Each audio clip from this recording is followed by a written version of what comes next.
रामचंद्र जी को जब उनके पिता दशरथ राजपाट सौंपने वाले थे, तभी उनकी दूसरी पत्नी कैकेयी को उनकी दासी मथुरा ने खूब भड़काया। मंथरा ने कहा कि राजा तो आपके बेटे भरत को बनना चाहिए। इसके बाद कैकेयी ने राजा दशरथ से दो वर मांगे। पहला, भरत को गद्दी मिलनी चाहिए और दूसरा, राम को 14 वर्ष तक वन में रहना होगा। राजा दशरथ को अपनी पत्नी के वर पूरे करने पड़े। जब रामचंद्र जी वनवास के लिए अयोध्या से निकले, तब लक्ष्मण जी ने भी उनके साथ जाने की इच्छा जाहिर की।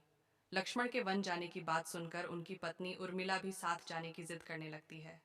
तब लक्ष्मण अपनी पत्नी उर्मिला को समझाते हैं कि वह अपने बड़े भाई और माँ समान भाभी सीता की सेवा करने के लिए जा रहे हैं।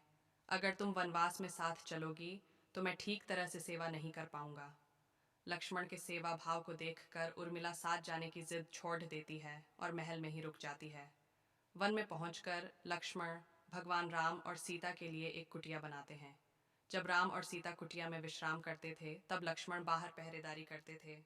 वनवास के पहले दिन जब लक्ष्मण पहरेदारी कर रहे थे, तब उनके सामने निद्रा देवी प्रकट हुईं। लक्ष्मण ने निद्रा देवी से वरदान मांगा कि वह 14 साल तक निद्रा मुक्त रहना चाहते हैं। निद्रा देवी ने कहा कि तुम्हारे हिस्से की नींद किसी और को लेनी होगी। लक्ष्मण कहते हैं कि उनके हिस्से की नींद उनकी पत्नी को दे दें। इस कारण लक्ष्मण 14 साल तक नहीं सोए और उनकी पत्नी उर्मिला लगातार 14 वर्ष तक सोती रही। वर्ष बाद जब भगवान राम और माता सीता के साथ जब लक्ष्मण अयोध्या वापस आए, तब नींद की अवस्था में रामचंद्र जी के राज तिलक समारोह में उर्मिला भी उपस्थित थी। ये देख लक्ष्मण को हंसी आती है। जब लक्ष्मण से हंसी की वजह पूछी गई तो उन्होंने निद्रा देवी के वरदान के बारे में सब कुछ बताया। लक्ष्मण ने कहा कि जब मैं उबासी लूंगा तब उर्मिला की नींद खुलेगी।